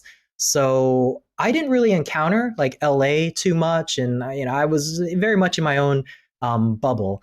But when I did ultimately leave the family business and went back into film in about 2019, that I just kept my mouth shut like for the first, few years, because I was starting out as a PA. I started over and I wanted jobs. I didn't want people to label me as XYZ or just say anything that would risk that. But over the years, I became more and more comfortable and started to like put things on my social media and share it and things like that. When I say things on my social media, it's all just like, hey, I'm at the range. Nothing too too aggressive. Right. But like being on set, it's funny when you're on set. There are some signs that you can see where it's like, oh, that's a fellow gun owner. Where it's like you see the clothes they're wearing, you see the pack that they have, and like you just kind of like, hey, you shoot? And he's like, oh yeah, oh yeah, you do. And then there's almost like this moment of like, oh yeah, like your new friend, and like in between takes and in between breaks and at lunch, like, hey, yeah. So what do you got? Like, what optic are you using? Oh yeah, like I equate like to some gun ownership where it's like the nerdiest of the nerds sometimes, because you're just talking about gear and you're like, oh yeah, it's got like, like this type of device on it and this type of thing. And like I cut down the weight on this and now it's got this new folding, stuff. Like, I don't know, like you can go really into the weeds of all the different gear. And it's like this like moment where like you found a new best friend, on set, and you can like share all this stuff, because a lot of it, like it's kind of closeted, because you just don't know how people are going to react. When I had one person tell me when I was first finding my my firearms identity, if you will. One person came up to me and was like, when they found out I would train and shoot, they're like, well, I'm not a fan of guns, Kevin, but I don't know, it's weird because you don't look like a gun owner. I was like, hold on, what does a gun owner look like? So it's just interesting things like that where I don't want to draw lines and put people into corners, but like it's just been surprising where there have been some people who have the political or political, I know, like, what is it? Identity politics is like not, something like too great, but basically some people who, would maybe be more anti-gun and, lean more a certain political direction, where I thought maybe they would be more accepting and open, but completely write me off and pass and judge me based on a hobby that I have. And it's just like, man, like I didn't see that coming. And then the opposite would be experiencing like someone who is, maybe identifies more very conservative and shoots a lot, firearms, not from the LA area, and like super welcoming and open to me and ideas. And so it's like, it's been interesting. Have I experienced maybe some more non-friendly people, if you will, in the firearms community? Sure, okay, but that's very, very few. And like I've just it's opened up my eyes in entirely experiencing all different kinds of political backgrounds. Well, and in my experience, you basically have two types of gun owners. You have the red hat wearing, don't tread on me flag waving, like where it's more about them being able to say that they do it than them having any responsibility that goes along with actually doing it. And then you have, as what there is with martial arts, you have responsible gun ownership. Right. And the problem is that the others, the not responsible gun owners, they're so loud that they paint the idea of owning guns for any reason, hunting, target shooting, self-defense, whatever, they paint it as being this subculture that is angry and violent and because of the loud, the loud people, especially the loud people that are now saying the quiet things out loud. Stuff that the stuff that you never used to say before because it was wrong. They were afraid of the repercussions. Oh, yeah. But now they're saying it out loud, and now it's painting gun ownership. I mean, look, I'm from the Midwest, man. Like everybody had hunting rifles and shoot. When I was in high school, you could have a shotgun in your car to go do skeet shooting or to go deer hunting after school.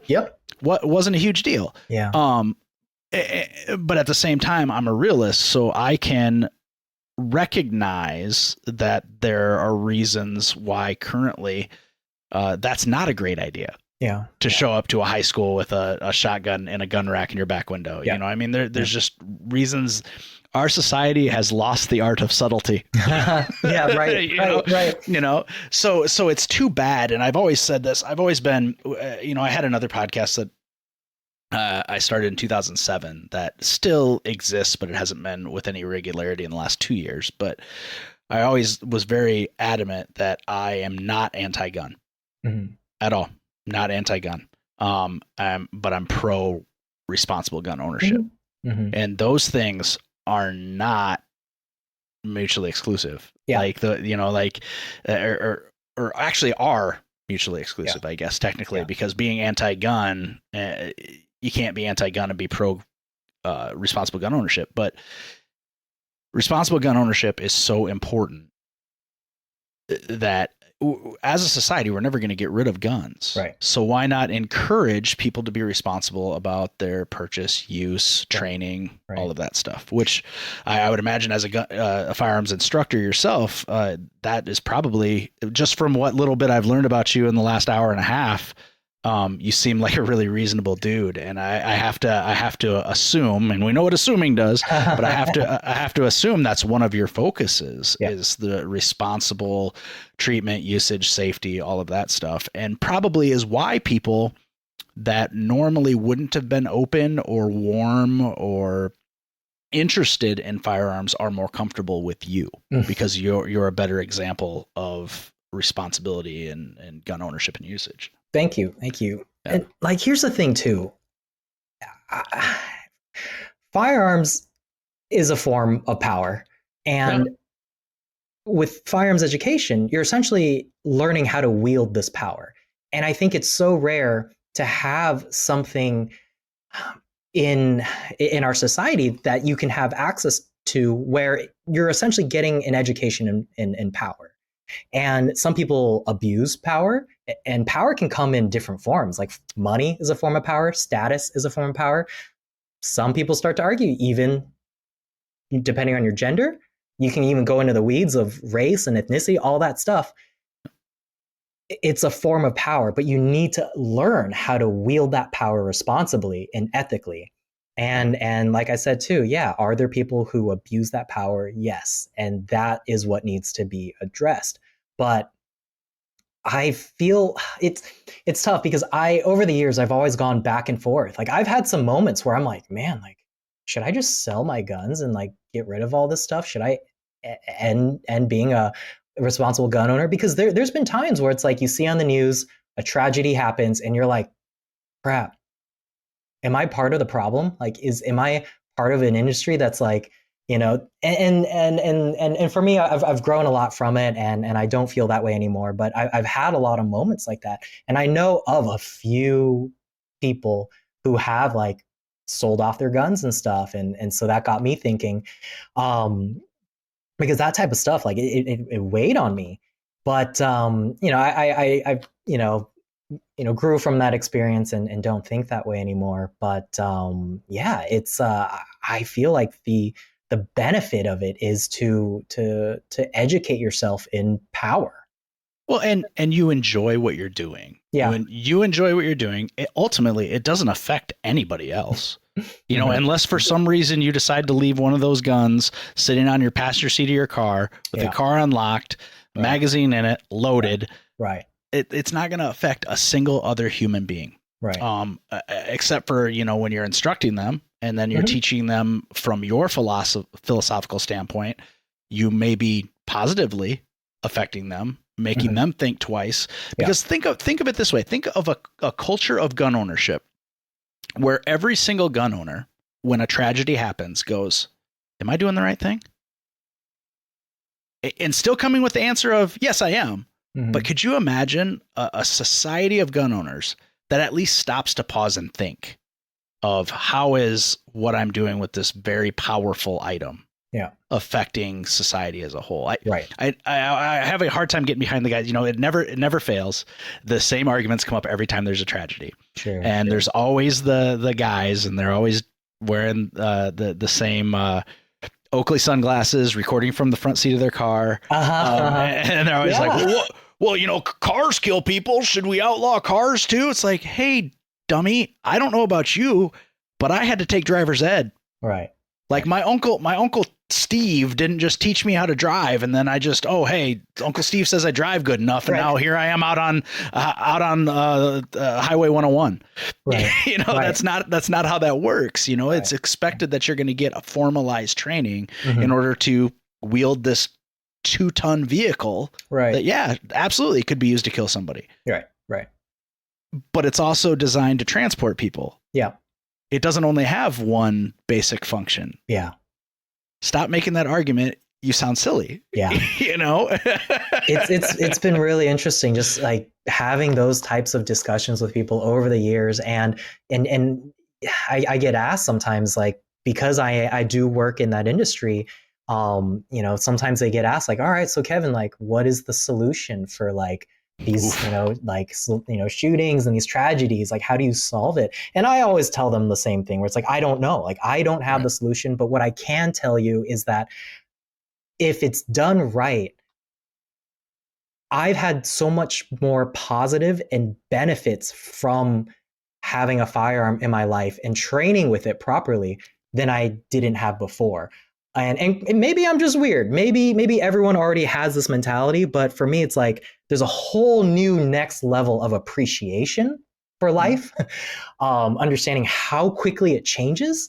There's a greater level of patience now that I have for people for trying new things and having different thoughts and opinions. And granted, like, some of these things I've gained mainly because I work as an instructor rather than just being a regular gun owner. But it all comes down to still like having a firearm in my life and just thinking about things as far as like paying more attention to detail, thinking ahead about things, pre-planning, preparing for things, but also understanding that like paranoia and preparation are different, and like, you know, that type of stuff. Where and not to mention just like the social circles and the people that I've met along the way. Never in a million years did I ever think that I would have like LAPD SWAT members as like mentors in my life, or police officers that like I really looked up to. Prior to that, like, I was scared of police officers. Like, I don't feel like talking to you. Like, why? No. But like, that's something that now has, you know, changed my life and offered new perspective as well. So yeah, like, that's what I end up. I know it's a really like wishy-washy, middle of the road type answer. It's not very satisfying, but in the end, for me, I've had so much more good in my life coming from being involved in firearms than I, you know, didn't have. Yeah. Well, and I think the safest, most honest answer is one way to combat is reasonable regulation and education. Yeah. I mean, because if you have reasonable regulation, not like you have to, you know, spend 3 years training before you're allowed to have anything other than a rubber band gun, you know, nothing like ridiculous like that, but like reasonable regulation that would solve some of our issues, and education, because the reason that you have the respect and outlook that you have is because you were educated. You're educated as the dangers of that, the possible liability and litigation that could happen against you. I think if everybody had to sit in on a class, every person that owned and I think at some points you would have to probably, it would depend on the weapon system that you're talking about, I guess. But if everybody had to sit in on a 4-hour class of, hey, this is what could happen if you use this gun for anything other than target shooting. Right. You know, here's the risk to you and your family. Right. Think about that. Yep. You know, I think it would change the culture Yeah. And ultimately, that's what I think we're talking about, is changing culture so that it is more effective and more reasonable. Right. And like on the topic of you said of changing the culture too, there is a culture of like anti-gun legislation as well. And I don't quite know where I might be going with this. This thought just kind of occurred now, and I'm not saying that this is the right way to do it. I'm just trying to provide maybe a thought or perspective of why people may react the way that they do. But so it's like, I think we also need to take into account that some of the reasons why this firearm and gun conversation is so difficult is because there are some regulations that are passed that are just blatant, like we just want to ban guns.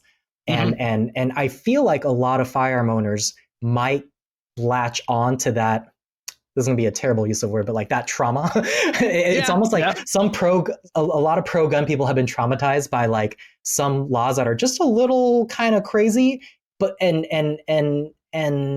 I mean crazy in the sense of like, for example, there are some laws where, as I try to be a reasonable person, but right now with California, there's a law where like a certain rifle, if it looks a certain way, it's considered an assault rifle.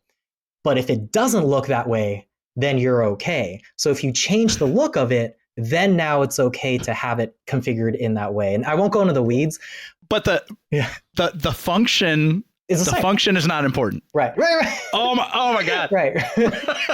Right. So it's like one of the things of like, having a pistol grip, and like, so like now with a lot of rifles, there's a couple other things and nuances that go along with it. But the main thing is like, they don't want your thumb to wrap around the grip. So they call it a fin. It's a pistol fin, or a grip fin. So it's like your thumb can't get around. So you have to like hold it like a regular rifle. So for all the gun people out there, like if it looks like an M1 Garand or like, the way that you grip it like a traditional rifle, you're good.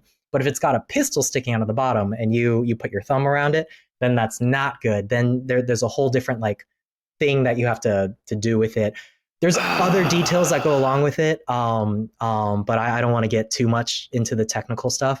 But, and I bring that up because I'm not trying to be the person who's like, no, like the Second Amendment, like is the way it is, and end of discussion. What I wish people dive further into is also thinking about and understanding why some pro-gun people might react the way that they do, because there have been some laws out there that don't quite make a lot of sense. Another one too that a lot of listeners might not know of is the California handgun roster.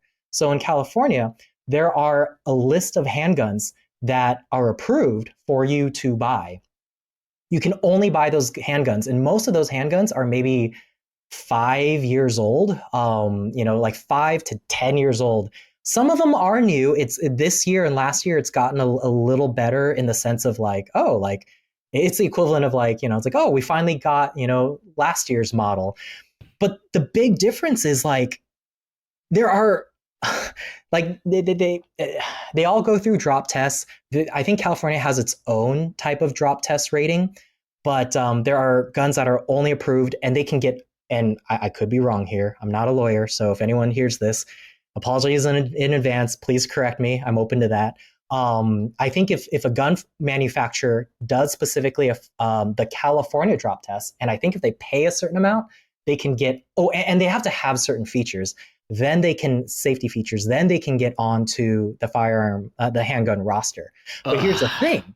If you have someone who, like let's say a police officer, California police officers are exempt from that handgun roster list. Let's say if they have a gun that they no longer want, they can sell. You can sell that to a private party, to a California citizen. So it's like, why, like, what happened? What's going on there? And maybe I don't have all the facts, which is also very possible. And totally just, disregard my last 5-minute rant. But that was something that I didn't quite understand. So basically, what I'm trying to get to is you have some gun owners who have experienced that. So now I feel like they've adopted a mindset of like, nope, no changes, nothing. Like there any change is a bad change now, because they've been traumatized by that. But I also want to be respectful in understanding, because there are some people who I've worked with and talked to where it's like, oh, you know what? I'm not a fan of guns because I was at the Las Vegas, concert shooting. Or like another story that I ran into was like, I lost my brother because he found a gun at a friend's house and he shot himself when he was, like 6 years old. It's like, oh my God, okay. Like I see it now why you feel that way. And although I feel differently, I can't help but, you got to respect that. Where it's like, okay, right. Like we need to respect each other to find, I don't know. So, well, and a reasonable person says, oh man, yeah, I get it. Yeah. An unreasonable person's like, but no, you don't understand. That was a isolated incident. It's like, dude, shut up. Like that's not a valuable way to get people to understand your opinion. And the laws, while I think we probably do need different gun laws, those types of laws that you outlined are basically just politicians going, look, we're doing something. Yeah. We just made a gun. We made a gun law. So that's what you guys want to hear, right? It's like, no, nobody should want to hear that. Right. It should only be, and our society is so unique that we don't even have a blueprint. Everybody says, well, look at Australia. Australia doesn't have nearly the amount of gun deaths but they never had guns. Mm-hmm. So whether you agree that it should be part of the Constitution or don't agree that it should be part of the Constitution, the fact of the matter is it is part of the Constitution. So because we have to figure out a different solution because the guns are here, they're part of our culture and society. Yeah. So we have to figure a way to mitigate that, because we also have to admit we are the only country where these tragedies happen. Yeah. So that's a reality to face. Yeah. So obviously there is a correlation between gun ownerships in America and gun tragedy, but we can't simply look at Great Britain or Australia and go, simple, ban all guns. Yeah. Well, that's not realistic now because there's too many guns. Right. There's too many guns in America. We have to figure out a way to educate people and stop trying to convince people that don't like guns to like guns. Yeah. Right. Yes. That was a big lesson I learned. Yeah. Yeah. Just be like, hey man, okay, cool. Yeah. I get it. And I understand why you don't like them. And I agree with you. You probably shouldn't like them. Yeah. Like, I get it. Yeah. I get it. And not to go too far off topic, let me know if I do. But one thing I wanted to touch on too is firearms education as well. Like we need to also take a look at like the schools, because the things that kind of go under the radar is you get some schools, firearm schools, where they're like, we'll teach, like this is in their marketing information, where they're like, what we do here is dangerous. Like you're like, basically they're saying we're going to put you in danger. Like they put people who are like never held a gun in their life, and they take people's money and they're like, all right, and we'll put you through a shoot house. We'll teach you CQB, close quarter combat on day one. You've never fired a gun? No problem. It's like, why? Like, why are you put like someone who's never driven before and throwing them into like, Formula One racing all of a sudden. And then you have some schools that are straight up like, oh, you know what? Like, we're going to start teaching you this and that and having you do very dangerous and like things that you shouldn't be doing. But because it looks cool on marketing, that's the education that they're going to try to teach. So like, yes, there's a whole discussion about guns, but then there's also a whole thing with the firearms education industry that needs to be looked at too. There's some pretty terrible schools out there where if you ask them their safety rating, it's like, have you had any incidents in your entire existence? And they'll be like, we've had 3, but only 3. It's just like, I don't think I want to be a part of the school anymore. And so that kind of flies by under the radar too. It's just like schools that are not responsible and they're just trying to jump onto, like, you know, as my boss likes to say it, Uncle Scotty over at ITTS, like mud flaps and whip antennas. It's all just dressing. Like they just, yeah. And then it ends up becoming a detriment. You're putting your students in danger. Well, and, you know, because apparently I like to draw comparisons. You know, you look at legalization of marijuana, right? Okay. So the federal government has not figured it out yet. That if you simply legalize marijuana and then regulate the hell out of it, it's going to be a safer product. It's going to be obviously regulated. It's going to be better regulated. You're going to be able to control how it's distributed. You're going to be able to control the tax money coming in. It really should be a similar thing with firearms education. Yeah, it should be a consistent product. Everyone that says that they're a firearms instructor should have to meet all of the same requirements. That way, you know, in the licensure process, which I'm sure the ATF would love one more thing to make money off of, you know, through the licensure process, you know what everyone is getting. You know, even with like the concealed carry laws, state to state to state, there's a reason everybody goes online and takes the Utah course. You know, like because then it's easy. You just to sit there and click through it, and then it applies in X amount of other states. Yeah. But if there's a standard that people have to meet, that changes everything. Right. And make it attainable. Yeah. And don't price everybody out of it. Right. But if you have a consistent standard, I think that changes a lot of the issue with the education process. Yeah. Is, you know, what kind of education people are, but, you know, we can't even get a consistent standard with like elementary education. So I don't. Sure. Absolutely. But I think that's the idea. I mean, like you said earlier, there is no, for lack of a, pardon the pun, no magic bullet to fix everything. But I think the problem is we're not having educated discussions about it. We're having passionate discussions about it, and that's dangerous. You know? Right. You know, right. So, I mean, I think you know, if the hobby had more emissaries like you, more level-headed people that are willing to admit that certain parts of it are not ideal and could use changing, I think that goes a long way. Right. I have a lot of friends in a lot of different areas. I have a lot of cop friends. I have a lot of actor friends, you know, so, and what I try to do when I have discussions with, my cop friends, because, you know, they're all type A personalities and they like to have their opinions about stuff, is I try to approach it from the most reasonable, direction so that they don't feel like they're being attacked, because the minute they feel like they're being attacked, they're going to shut it down and they're just going to be like, Second Amendment. It's like, right, I get it, and technically you're right. Yeah. But hear me out. You know?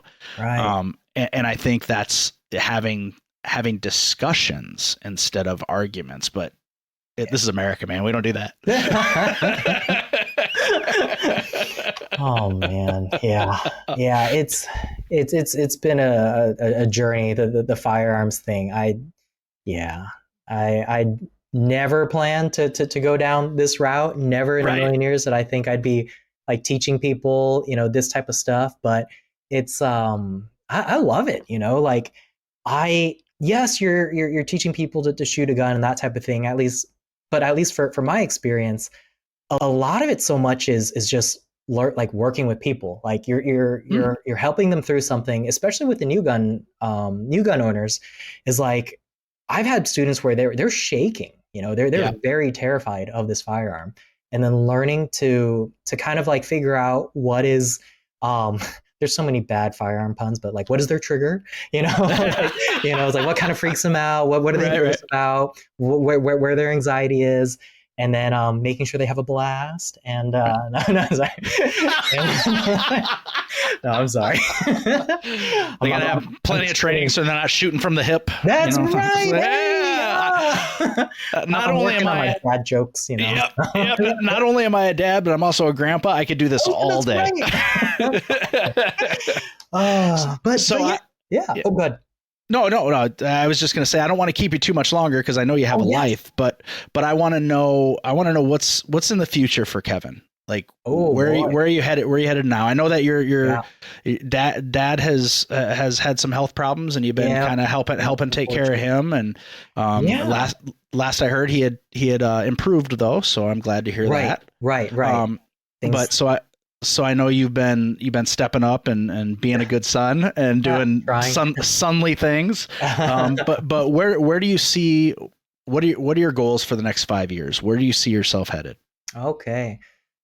Well, I am trying to be, as good of a son as I can, but also as good as a now husband as I can. And hopefully in the next 5 years, my wife and I, we're talking about like kids and stuff and what that looks like in the future. So we'll see with that. But honestly, it's been a bit of a strange transitional time for me. I just started back working at the family business again because of family and dad's health issues coming up. So it's a little uncertain. I'm trying to figure out my way as far as keeping things with the family business like stable and helping out where I can, and then still trying to be involved and as good as I can with the on the family side. Sadly, a little bit, the firearms instructing and the production assisting has kind of taken a back seat a bit. Maybe something in the future will kind of come together with those. But I'm a little bit in uncertain territory. Again, like life is weird. It's funny. I didn't think that I'd be at the age that I am now and where it's still kind of like a little shaky. But I guess that's life. You just gotta take it a day at a time. Do your best to stick with, a plan if you can, but understand that plan is going to change. That's a good outlook, man. I tell you what, next time I'm in town, you can take me out shooting. I would love that. Yes. I would love to go. I would, like I said, I own guns. I just don't use them often, but sure. I'd be interested someone with your experience to shoot with you, because I know that you've had some pretty notable clients. I know that you do some pretty interesting stuff. Like the tactical stuff is kind of fun to think about. I'd be happy to. It'd be my pleasure. That'd be a lot of fun. We'll get together and I'll buy you lunch or a beer or something. We'll go out. We'll do the beer after we shoot, because yes. right. Safety first. Safety first. Okay, we'll be safe about it. Absolutely. But I cannot thank you enough, Kevin. Would you believe we've been talking for almost 2 hours? I know. I was like, oh man, I looked at the clock. I was like, oh gosh, like it's. I know, man. I told you these are usually fun, but I cannot thank you enough for taking part of your Saturday and sitting down with me and sharing your life. And kind of letting everyone a peek behind the curtain of the things that you do. No problem. Thank you for having me. Absolutely. I would like to have you back again. I think there's plenty of other stuff we could talk about. So I would love that. I would love to hear the story about your marriage and meeting your wife. Oh man, that's a whole whirlwind of stuff. I figure it is. So, but thank you so much, Kevin. Thank you for everything that you do. Oh, thank you, Zach.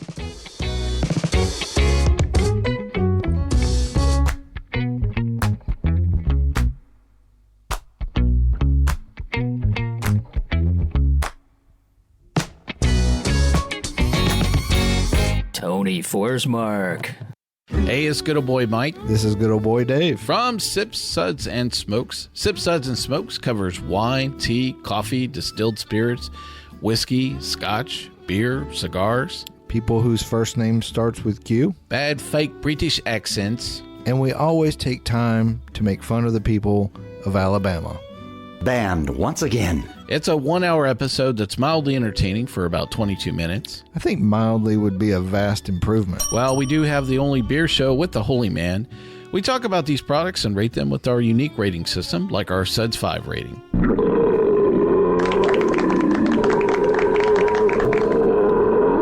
Do you really have something better to do with your life for an hour than actually listen to this show? Well, don't make them think about it. Well, join us on this radio station, podcast network, or via our Android app.